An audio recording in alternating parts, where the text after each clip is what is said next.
ലോകവീരം മഹാപൂജ്യം സർവരക്ഷാകരം വിഭും പാർവതീഹൃദയാനന്ദം ശാസ്താരം പ്രണമാമ്യഹം.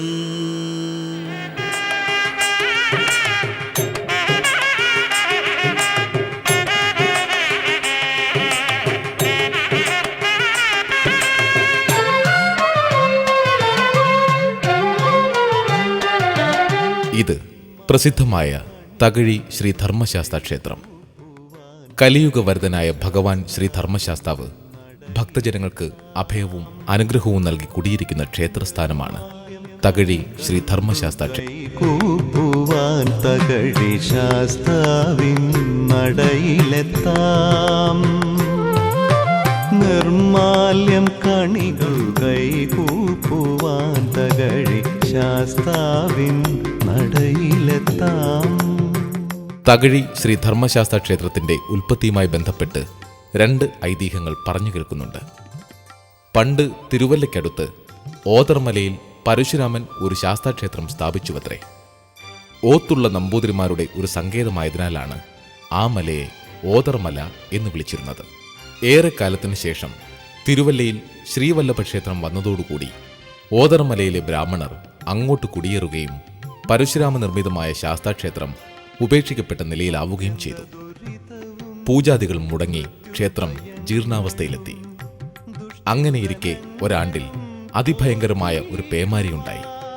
അതിനെ തുടർന്നുണ്ടായ പ്രളയജല പ്രവാഹത്തിൽ ഓതർമലയിലെ ശാസ്താക്ഷേത്രത്തിലെ വിഗ്രഹം ഒഴുകിപ്പോവുകയും ഇപ്പോൾ തകഴിയിൽ ക്ഷേത്രമിരിക്കുന്ന സ്ഥലത്തിന് സമീപമുള്ള പുഞ്ചപ്പാടത്തെത്തി അവിടെ ചേറ്റിൽ പുതഞ്ഞു കിടക്കുകയും ചെയ്തു.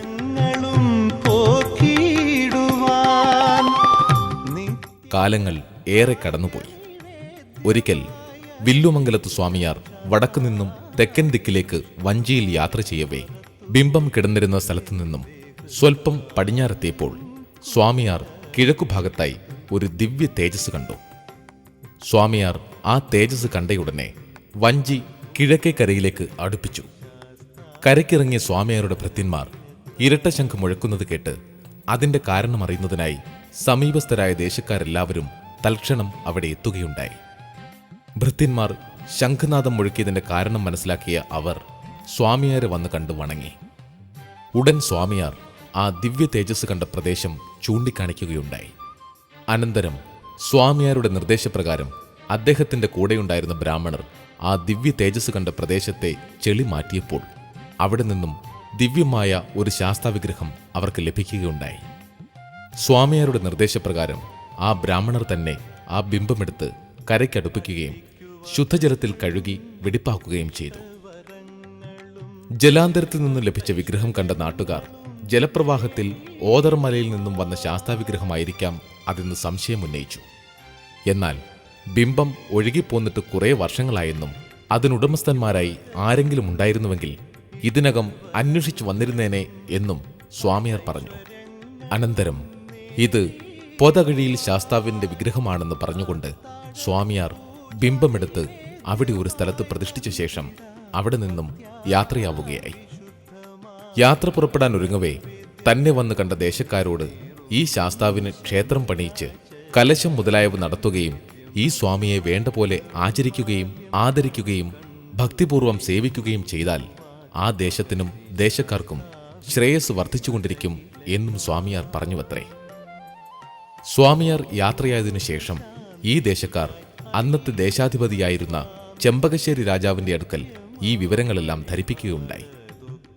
തുടർന്ന് ചെമ്പകശ്ശേരി രാജാവിന്റെ ആജ്ഞയോടും ആനുകൂല്യത്തോടും കൂടി അവർ ആ ശാസ്താവിന് ക്ഷേത്രം പണിയുകയും കലശം മുതലായവ നടത്തിക്കുകയും പൂജ മുതലായവ ശരിയായി നടത്തുന്നതിനു വേണ്ട ഏർപ്പാടുകൾ ചെയ്യുകയും ചെയ്തു. പൊതകഴിയിൽ നിന്നും കിട്ടിയതിനാൽ അന്നു മുതൽ ഈ ശാസ്താവ് പൊതകഴിയിൽ ശാസ്താവ് എന്നറിയപ്പെട്ടു. കാലക്രമേണ അതിന്റെ ആദ്യാക്ഷരമായ പോ ലോപിച്ച് തകഴിയിൽ ശാസ്താവ് എന്നായി പ്രസിദ്ധി നേടുകയും ചെയ്തു. തകഴി ശ്രീ ധർമ്മശാസ്താവിന്റെ ഏറ്റവും പ്രധാനപ്പെട്ട വഴിപാടുകളിൽ ഒന്നാണ് അടനിവേദ്യം. ദുരിത നിവാരണത്തിനായാണ് ഭക്തർ ഈ വഴിപാട് നടത്തിപ്പോരുന്നതത്രേ.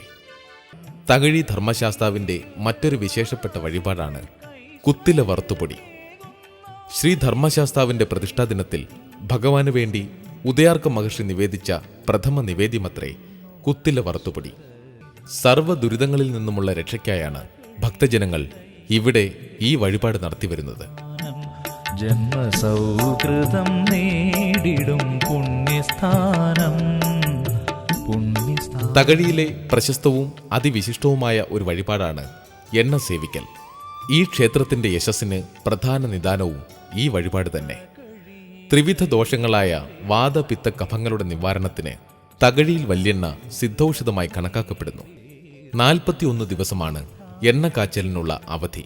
ക്ഷേത്രത്തിനകത്തു നിന്നും മണിനാഥം ഉൾപ്പെടെയുള്ള പ്രത്യേക സൂചനകൾ ലഭിച്ചാൽ എണ്ണ പാകമായി എന്നർത്ഥം. എണ്ണ അരിക്കുന്ന ദിവസം ഉച്ചപൂജയ്ക്ക് ഭഗവാന് ഒരു ശർക്കര പായസം നിവേദ്യമുണ്ടാകും. എണ്ണപ്പായസം എന്നറിയപ്പെടുന്ന ആ പായസത്തിന് എണ്ണയുടെ സ്വാദാകും ഉണ്ടാവുക. ആ എണ്ണ യഥാവിധി സേവിച്ചാൽ സകല രോഗങ്ങളും ഭേദമാകും എന്നാണ് വിശ്വാസം.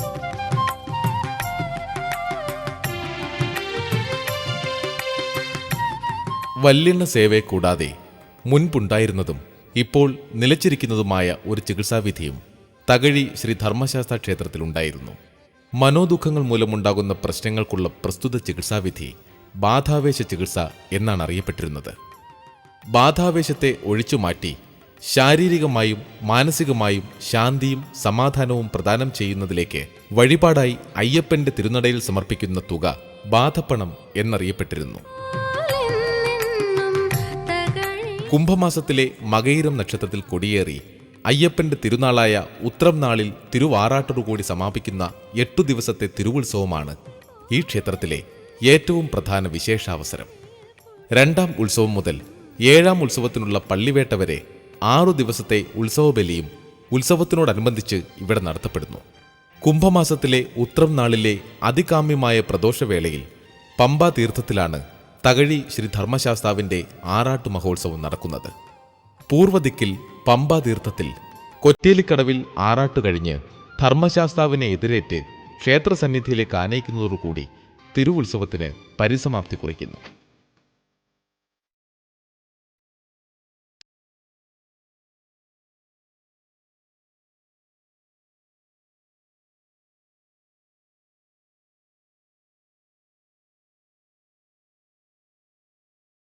തകഴി ദേശത്തിന്റെ അധിപനായി സാക്ഷാൽ ശ്രീ ധർമ്മശാസ്താവ് തന്നെ ഇവിടെ പരിലസിക്കുന്നതിനാൽ ക്ഷേത്രത്തിൽ ഉപദേവന്മാരൊന്നും തന്നെയില്ല എന്നത് ഇവിടുത്തെ പ്രത്യേകതയാണ്.